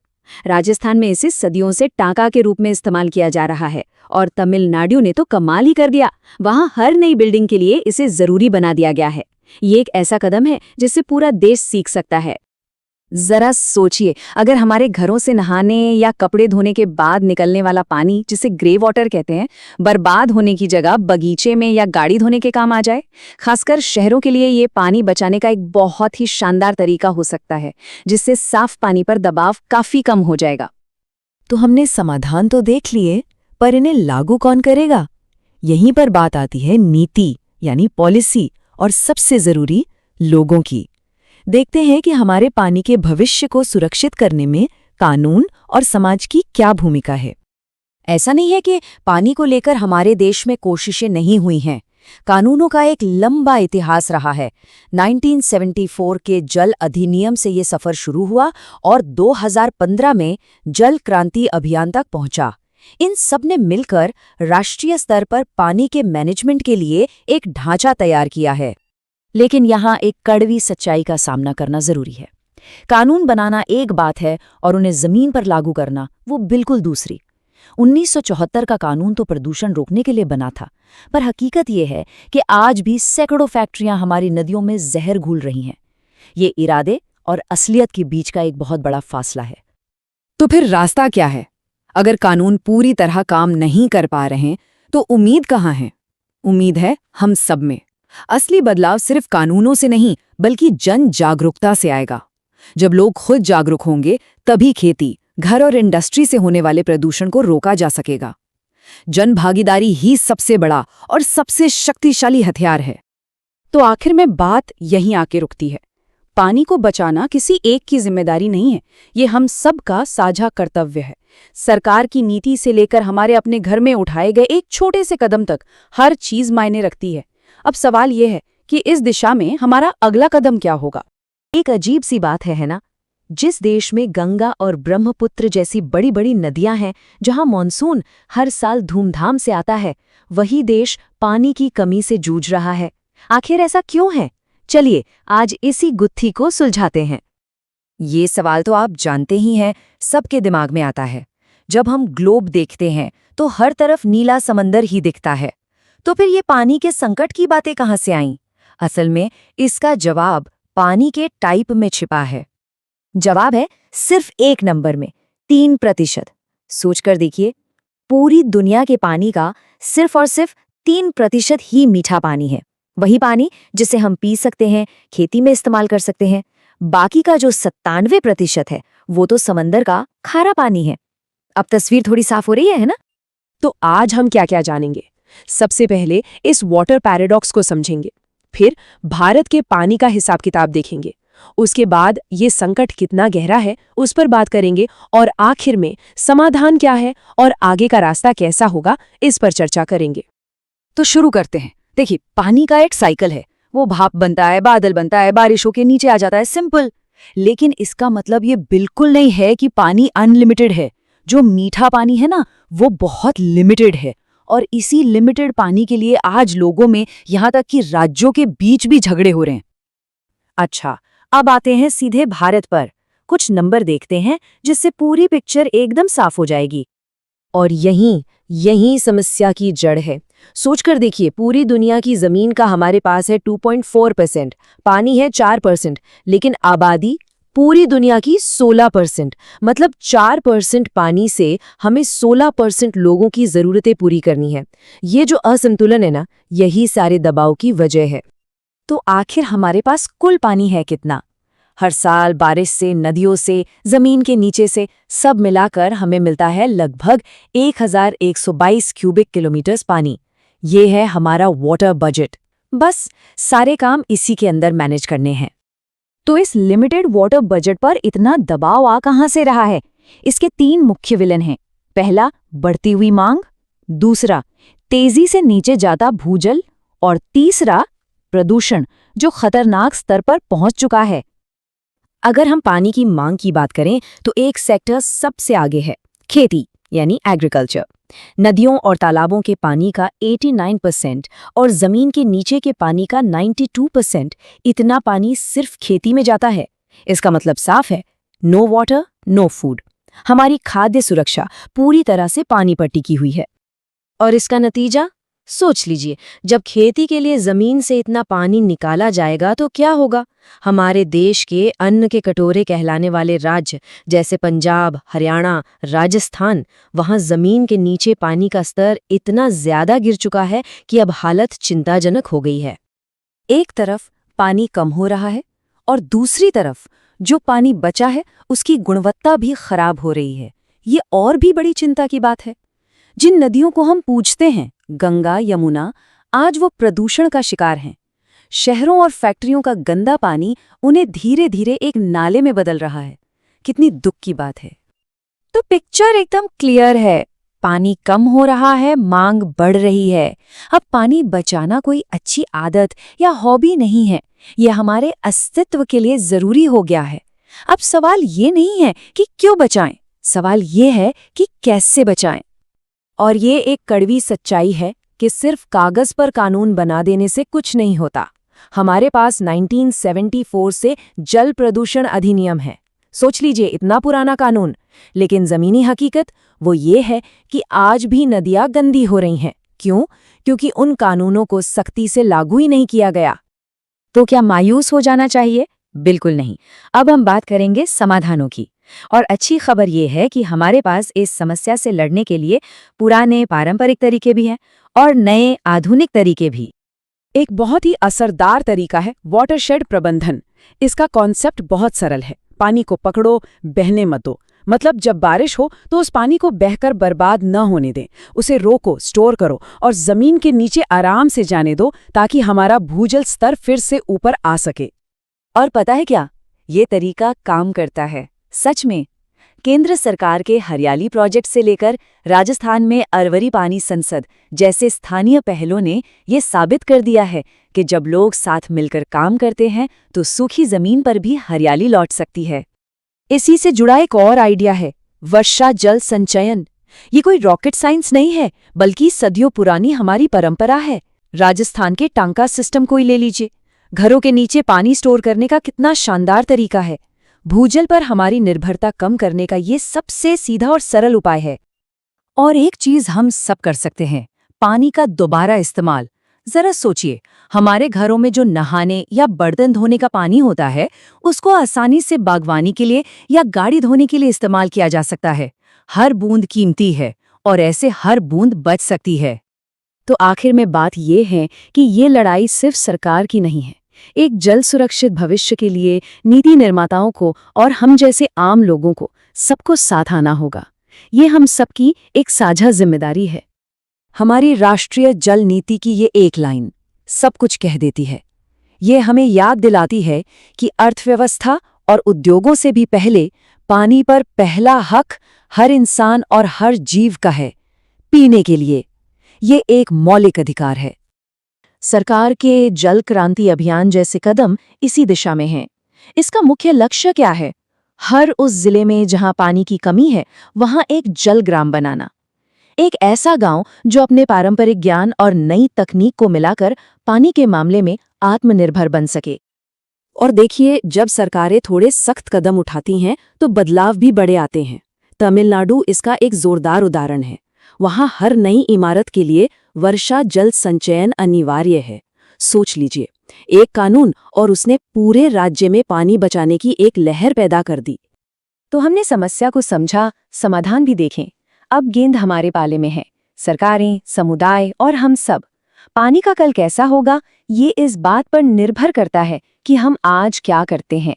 तो सवाल ये है कि हमारा अगला कदम क्या होगा? पानी हमारे होने का, हमारी दुनिया का आधार, एक ऐसा संसाधन जिसके बिना सच में कुछ भी मुमकिन नहीं है। आज हम इसी की कहानी को जरा और गहराई से समझेंगे। जब हम अपनी पृथ्वी को देखते हैं, मान लीजिए अंतरिक्ष से, तो वो एक खूबसूरत नीले गोले की तरह दिखती है। और दिखे भी क्यों ना, इसका लगभग 71% हिस्सा तो पानी से ही ढका है। लेकिन असलियत में जो बात हैरान करती है वो ये है कि इस अथाह पानी का सिर्फ 3% हिस्सा ही मीठा पानी है। यानी वो पानी जिसे हम पी सकते हैं, इस्तेमाल कर सकते हैं। सोचिए, पूरी की पूरी इंसानियत बस इसी 3% पर टिकी है। तो यही है वो बड़ा विरोधाभास, द ग्रेट वाटर पैराडॉक्स। पानी इतना सारा पर इस्तेमाल के लिए इतना कम। ये कहानी पूरी दुनिया की है, लेकिन आज हम इसे समझेंगे भारत के नजरिए से। अच्छा, पानी को ना एक चक्रीय संसाधन या साइक्लिकल रिसोर्स कहते हैं। इसका मतलब बहुत सीधा सा है, प्रकृति इसे खुद ब खुद साफ करती रहती है वाटर साइकिल के जरिए। लेकिन, और ये लेकिन बहुत जरूरी है, अगर हम इसका सही से प्रबंधन न करें तो यही जीवन देने वाला पानी कमी की वजह बन जाता है, यहाँ तक कि झगड़ों की वजह भी। तो चलिए अब दुनिया से हटकर सीधा भारत की बात करते हैं। देखते हैं कि यहाँ पानी का हिसाब किताब कैसा है। ये आंकड़ा देखिए, सिर्फ 4%। दुनिया में जितना भी साफ पानी का संसाधन है ना, उसका बस 4% भारत के हिस्से में आता है। इस नंबर को ध्यान में रखिएगा, क्योंकि कहानी का ये एक बहुत अहम हिस्सा है। और अब उस 4% के सामने ये दूसरा नंबर देखिए, 16%। ये है दुनिया की आबादी में भारत का हिस्सा।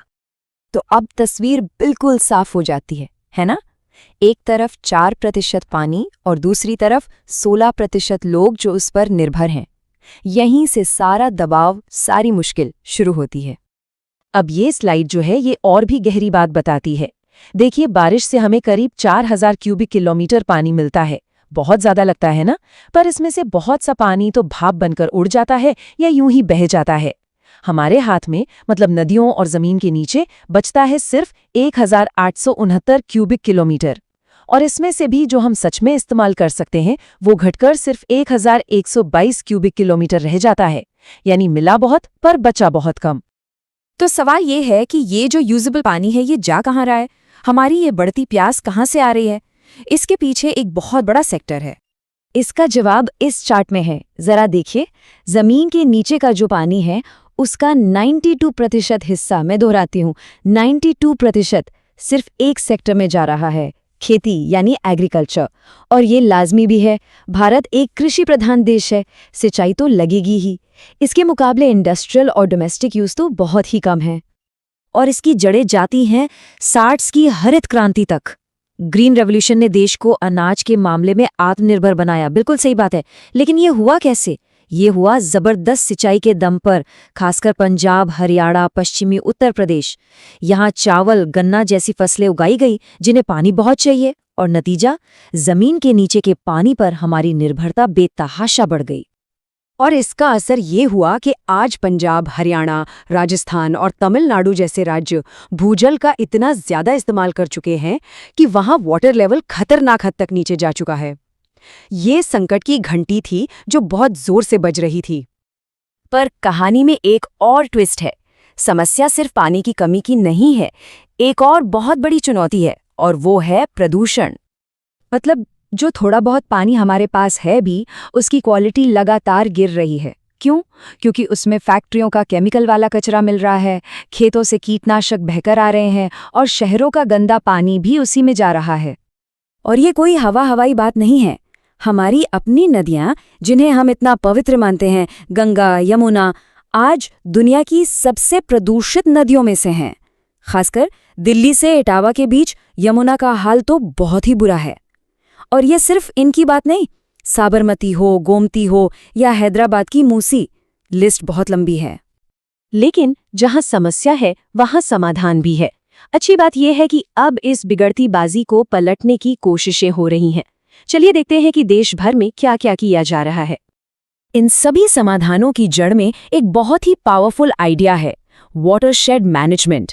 आसान भाषा में कहें तो पानी को वहीं बचाओ जहां वो गिरता है, यानी बारिश के पानी को नदियों में बहकर बर्बाद होने से रोको और उसे वापस जमीन के अंदर भेजो ताकि हमारा ग्राउंड वाटर रिचार्ज हो सके। और सबसे अच्छी बात यह है कि ये काम सिर्फ सरकारें नहीं कर रही, आम लोग, समुदाय, वो आगे आ रहे हैं।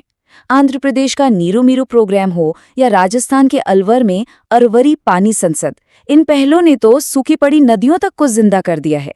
ये दिखाता है कि जब लोग साथ आएं तो कुछ भी मुमकिन है। एक और बहुत ही पुराना और कारगर तरीका है रेन वाटर हार्वेस्टिंग, यानी बारिश के पानी को जमा करना। बहुत सिंपल है, छतों पर गिरे पानी को इकट्ठा करो, उसे टांका या कुंड जैसे अंडरग्राउंड टैंक में स्टोर करो। इससे न सिर्फ इस्तेमाल के लिए पानी मिलता है, बल्कि जमीन का पानी भी रिचार्ज होता है।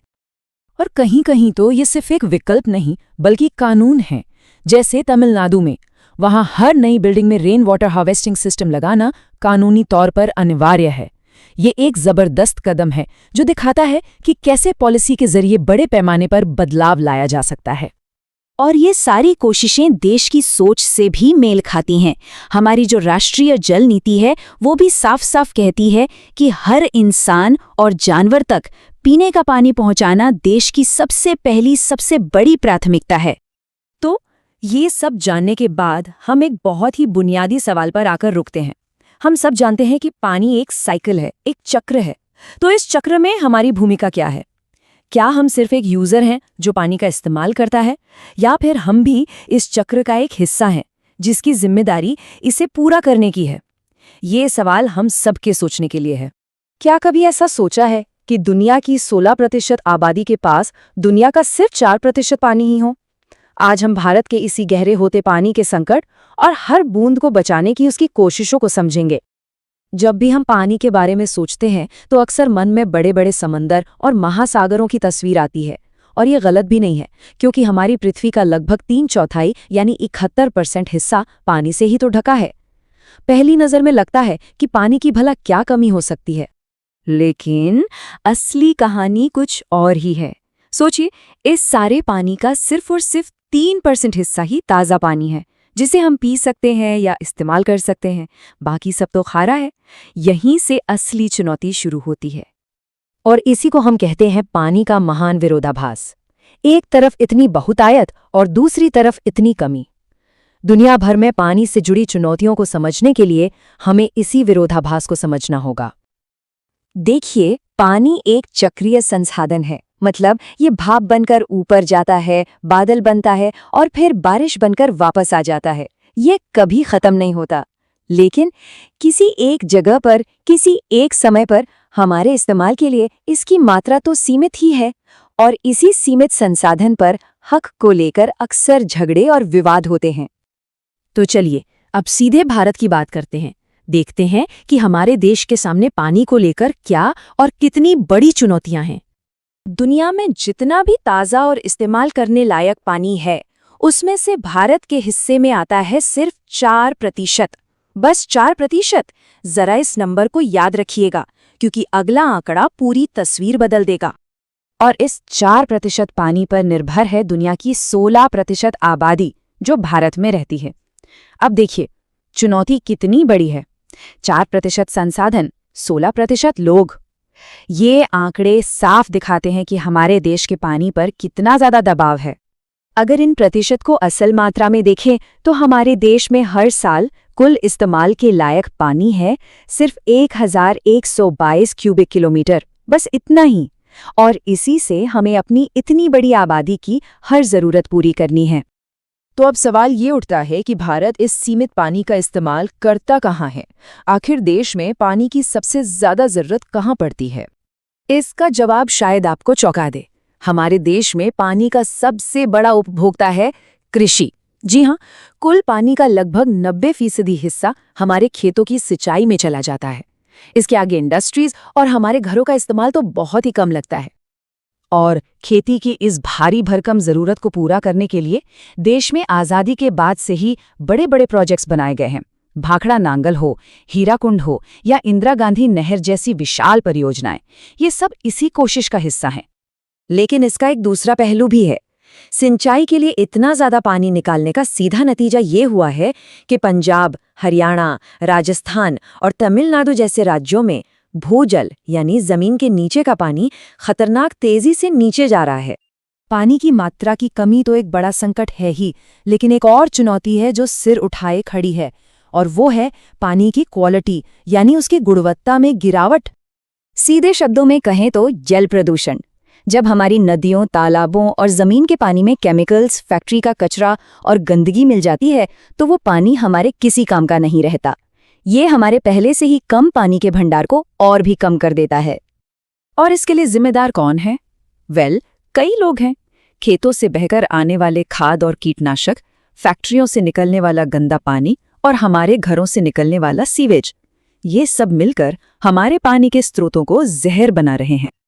और इस प्रदूषण का सबसे जीता जागता और शायद सबसे दुखद उदाहरण हमारी 2 सबसे पवित्र नदियां हैं, गंगा और यमुना। आज ये देश की सबसे ज्यादा प्रदूषित नदियों में से एक हैं।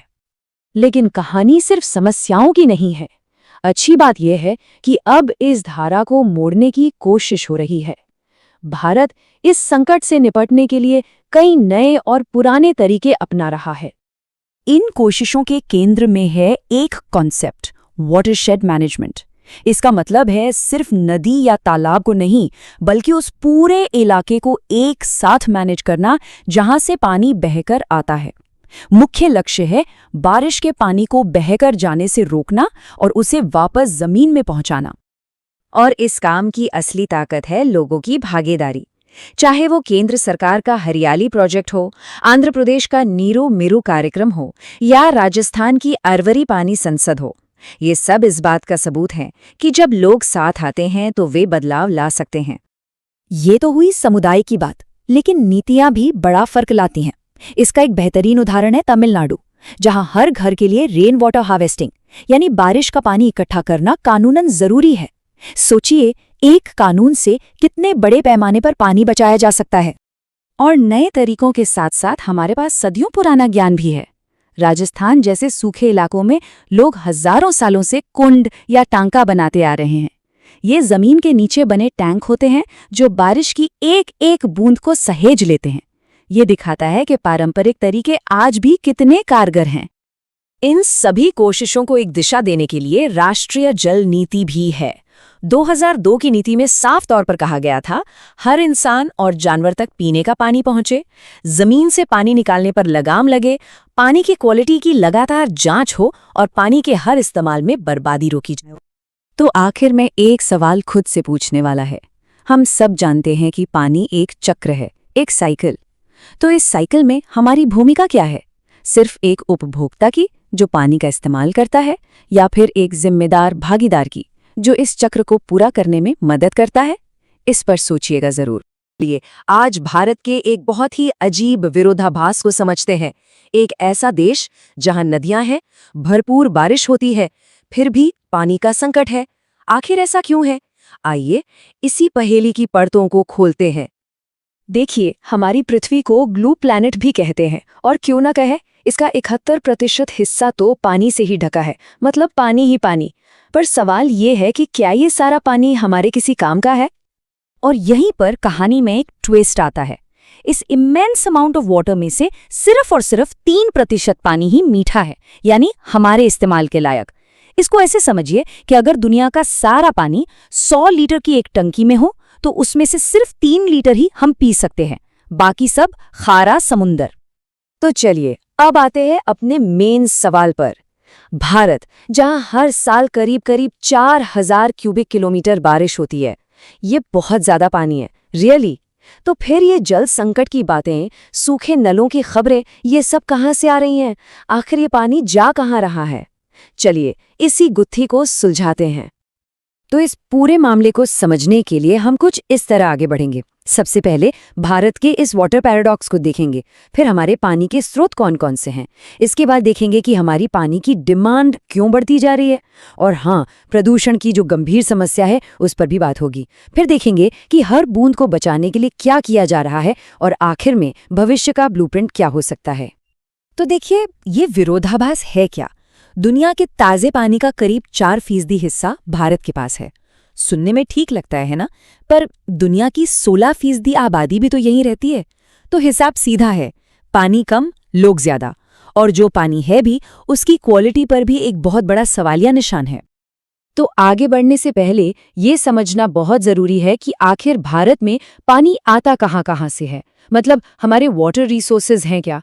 जब तक हम ये नहीं समझेंगे, प्रॉब्लम की जड़ तक नहीं पहुंच पाएंगे। मोटे तौर पर देखें तो भारत में पानी के 3 मेन सोर्सेज हैं। पहला तो है सरफेस वाटर, यानी वो पानी जो हमें नदियों, झीलों, तालाबों में दिखता है। दूसरा है ग्राउंड वाटर, जो जमीन के नीचे छिपा हुआ है। और तीसरा, कुछ तटीय इलाकों जैसे केरल, ओडिशा में लगून और बैकवाटर से भी पानी मिलता है। अब ग्राउंड वाटर की बात करें तो यहाँ एक बहुत बड़ा असंतुलन है। एक तरफ पंजाब, हरियाणा, राजस्थान जैसे राज्य हैं जो जमीन के नीचे से बेतहाशा पानी निकाल रहे हैं, और दूसरी तरफ छत्तीसगढ़, ओडिशा, केरल जैसे राज्य हैं जहां इसका इस्तेमाल काफी कम है। ये रीजनल इम्बैलेंस अपने आप में एक बड़ी चुनौती है। तो पानी है तो, लेकिन उसकी मांग इतनी तेजी से क्यों बढ़ रही है? ये बढ़ती प्यास हमारे वाटर सप्लाई पे कितना दबाव डाल रही है? अब जरा इस पर नजर डालते हैं। और ये आंकड़ा सच में चौंकाने वाला है।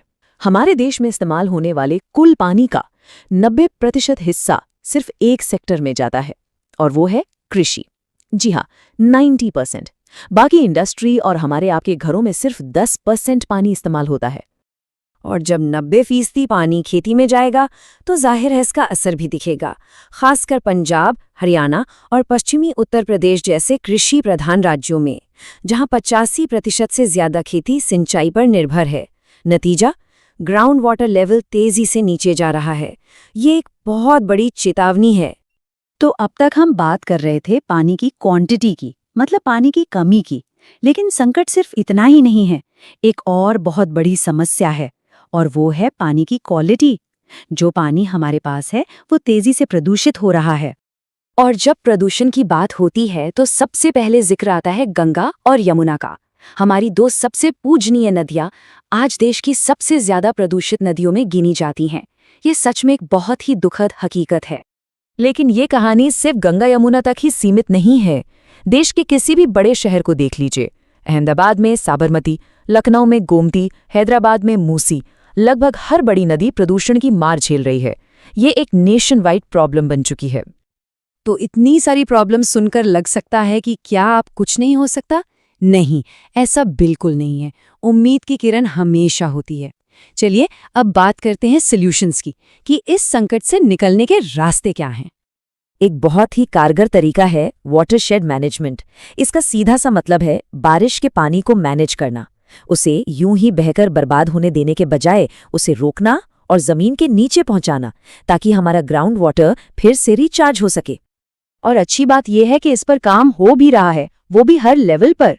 देखिए, केंद्र सरकार का एक प्रोजेक्ट है हरियाली, वहीं आंध्र प्रदेश में नीरू मीरू जैसा एक कम्युनिटी प्रोग्राम है, और तमिलनाडु ने तो कमाल ही कर दिया। वहां हर बिल्डिंग के लिए रेन वाटर हार्वेस्टिंग को कंपलसरी बना दिया गया है। और वाटरशेड मैनेजमेंट का ही एक जरूरी हिस्सा है रेन वाटर हार्वेस्टिंग, यानी बारिश के पानी को इकट्ठा करना, उसे स्टोर करना। इसके फायदे ही फायदे हैं। एक तो पानी की उपलब्धता बढ़ जाती है, ग्राउंड वाटर रिचार्ज होता है, और तो और मिट्टी का कटाव और बाढ़ जैसी समस्याओं से भी राहत मिलती है। और एक और ज़रूरी चीज़ है पानी का रिसाइकलिंग और रीयूज़, मतलब जो पानी हम घरों में या इंडस्ट्री में इस्तेमाल कर चुके हैं उसे ट्रीट करके साफ करके दोबारा इस्तेमाल में लाना, जैसे बागवानी के लिए या फिर कूलिंग के लिए। हर बूंद को कीमती समझना होगा। चलिए अब जरा बड़े लेवल पर देखते हैं। इन सब चीजों को एक साथ लाने के लिए एक नेशनल फ्रेमवर्क यानी राष्ट्रीय स्तर पर क्या नीतियां बनाई गई हैं। तो देखिए, 2002 में नेशनल वाटर पॉलिसी आई थी, जिसमें साफ तौर पर कहा गया कि सबसे पहली प्राथमिकता पीने का पानी है। फिर 2015-16 में जल क्रांति अभियान शुरू हुआ। इसका मकसद था कि लोकल लेवल पर आम लोगों की भागीदारी से जल सुरक्षा को पक्का किया जाए।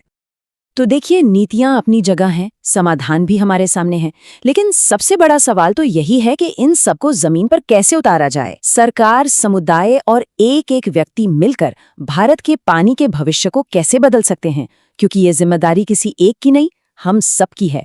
इस सवाल पर सोचना बहुत जरूरी है। हम भारत की पानी की कहानी में एक बड़े ही अजीब पैराडॉक्स को समझने की कोशिश करेंगे। मतलब ये कैसे हो सकता है कि एक ऐसा देश जहां पानी की कोई कमी नहीं होनी चाहिए, वो आज पानी की इतनी बड़ी किल्लत से जूझ रहा है? ये सवाल शायद हम सबके मन में कभी न कभी तो आया ही होगा। भाई, जब हम स्कूल से पढ़ते आ रहे हैं कि धरती का ज्यादातर हिस्सा तो पानी ही पानी है, तो फिर ये पानी के संकट की बात होती ही क्यों है? इसका जवाब छुपा है इस एक नंबर में। पूरी दुनिया में जितना भी पानी है उसका सिर्फ 3% ही मीठा पानी है, यानी वो पानी जो हम असल में इस्तेमाल कर सकते हैं। और यहीं से, इसी चौंकाने वाली सच्चाई से पानी के संकट की पूरी कहानी शुरू होती है। तो आज की हमारी चर्चा में हम क्या क्या देखने वाले हैं? हम इस बड़े वाटर पैराडॉक्स को समझेंगे, फिर भारत के वाटर अकाउंट पर नजर डालेंगे, इस गहरे होते संकट की वजह जानेंगे, और फिर देखेंगे कि कैसे हम संकट से संरक्षण की ओर बढ़ सकते हैं। हम कुछ तरीकों पर भी बात करेंगे और अंत में देखेंगे कि आगे का रास्ता क्या है। तो चलिए शुरू करते हैं। तो चलिए सबसे पहले ये समझते हैं कि आखिर भारत के पास सच में कितना पानी है। जरा इन आंकड़ों पर नजर डालते हैं। अब यहाँ एक बहुत ही दिलचस्प लेकिन थोड़ा चिंताजनक इम्बैलेंस देखने को मिलता है। देखिए, भारत के पास दुनिया की सिर्फ 2.4% जमीन है, पर दुनिया के 4% जल संसाधन है। सुनने में अच्छा लगता है ना, लेकिन जब हम इसमें दुनिया की 16% आबादी का फैक्टर जोड़ते हैं तो डिमांड और सप्लाई का पूरा गणित ही गड़बड़ा जाता है। ये जो नंबर आप देख रहे हैं 1122 क्यूबिक किलोमीटर, ये वो कुल पानी है जो भारत में हर साल इस्तेमाल के लिए उपलब्ध होता है। इसमें नदियां, तालाब, जमीन के नीचे का पानी सब कुछ शामिल है। यही हमारा टोटल वाटर बजट है, जिससे देश की हर जरूरत पूरी होनी है। तो सवाल ये है कि ये संकट आखिर गहरा क्यों होता जा रहा है? इसके पीछे मोटे तौर पर 3 बड़ी वजह हैं: पानी की बेतहाशा बढ़ती मांग, हमारे संसाधनों की कमी और बढ़ता हुआ प्रदूषण। जरा सोचिए, हमारे पास जो सरफेस वाटर है उसका एक बहुत बड़ा हिस्सा, लगभग 89%, सिर्फ और सिर्फ खेती में चला जाता है। ये आंकड़ा हमें साफ साफ दिखाता है कि भारत की इकोनॉमी और हमारी फूड सिक्योरिटी पानी पर कितनी ज्यादा निर्भर है। तो जाहिर सी बात है, जब नदियों, तालाबों का पानी खेती के लिए कम पड़ता है तो सारा का सारा दबाव ग्राउंड वाटर पर आ जाता है, यानी जमीन के नीचे के पानी पर। और पंजाब, हरियाणा, राजस्थान जैसे राज्य अपने भूजल का इतना ज्यादा इस्तेमाल कर रहे हैं कि अब ये एक खतरे की घंटी बन चुका है। और इसका नतीजा वो हमें साफ साफ दिख रहा है। इन बड़े कृषि राज्यों में जमीन के नीचे पानी का लेवल लगातार गिरता जा रहा है। यानी सीधे सीधे कहें तो हम अपने भविष्य की पीढ़ियों का पानी आज ही खत्म करते जा रहे हैं, और ये वाकई एक बहुत बड़ी चिंता की बात है। पानी कम तो हो ही रहा है, पर जो पानी बचा है उसकी क्वालिटी भी एक बहुत बड़ी चुनौती है। फैक्ट्रियों का कचरा, खेतों के केमिकल्स, शहरों की गंदगी, ये सब मिलकर हमारे पानी को जहरीला बना रहे हैं। हमारी पवित्र नदियां गंगा और यमुना आज देश की सबसे प्रदूषित नदियों में गिनी जाती हैं। और चिंता की बात तो ये है कि 1974 में बनाए गए कड़े कानून भी जमीन पर ठीक से लागू न होने की वजह से इस प्रदूषण को रोक नहीं पा रहे हैं। तो चलिए, अब तक हमने समस्याओं की बात की, अब जरा समाधान की तरफ भी देखते हैं। इस बड़े संकट को हम संरक्षण के एक बड़े अवसर में कैसे बदल सकते हैं? इसका एक बहुत बड़ा समाधान है वाटरशेड मैनेजमेंट। अब ये शब्द सुनने में भारी लग सकता है, पर इसका मतलब बहुत सीधा है। इसका मकसद है बारिश के पानी को बहकर बर्बाद होने से रोकना और उसे सही तरीके से तालाबों, कुओं या जमीन के नीचे स्टोर करना, ताकि जमीन के ऊपर और नीचे दोनों जगह पानी का लेवल बना रहे। और सुनिए, ये सिर्फ कोई किताबी बातें नहीं है, जमीन पर असल में काम हो रहा है। चाहे वो केंद्र सरकार का हरियाली प्रोजेक्ट हो, या आंध्र प्रदेश का नीरू मीरू प्रोग्राम, या फिर राजस्थान में लोगों की अपनी अरवरी पानी संसद, ये सब इस बात का सबूत है कि जब समुदाय मिलकर काम करता है तो बड़े बड़े बदलाव मुमकिन है। चलिए अब जरा जल संरक्षण के कुछ और तरीकों को समझते हैं, जहां हमारे पुराने तौर तरीके और आज की मॉडर्न टेक्निक्स साथ में काम करती हैं। रेन वाटर हार्वेस्टिंग, यानी बारिश के पानी को सहेजना, ये सबसे आसान और असरदार तरीकों में से एक है। सीधा सा हिसाब है, छत पर जो बारिश का पानी गिर रहा है उसे पाइप के जरिए इकट्ठा करके एक टैंक में जमा कर लो। बाद में इस पानी का इस्तेमाल करो या इसे जमीन में जाने दो, ताकि हमारा ग्राउंड वाटर रिचार्ज हो सके। ये कोई नई टेक्नोलॉजी नहीं है, पता है। राजस्थान में तो सदियों से लोग कुंड या टांका बनाते आए हैं, जो घर के पास ही बनाए जाते हैं ताकि बारिश का पानी जमा किया जा सके। ये हमारी पारंपरिक बुद्धिमानी है जो आज भी उतनी ही रेलेवेंट है। और यहाँ एक बहुत ही कमाल की बात है, क्या आप जानते हैं कि तमिलनाडु में हर घर के लिए रेन वाटर हार्वेस्टिंग सिस्टम लगाना कानूनी तौर पर जरूरी है। मतलब वहाँ ये एक विकल्प नहीं बल्कि एक नियम है। ये दिखाता है कि एक मजबूत पॉलिसी कितना बड़ा फर्क ला सकती है। अच्छा, संरक्षण का एक और जरूरी तरीका है पानी को रिसाइकिल और रीयूज करना। मतलब जो पानी हमने नहाने या कपड़े धोने में इस्तेमाल किया है उसे थोड़ा साफ करके बागवानी, गाड़ी धोने या इंडस्ट्रीज में दोबारा इस्तेमाल किया जा सकता है। इससे साफ पानी पर हमारा दबाव काफी हद तक कम हो जाता है।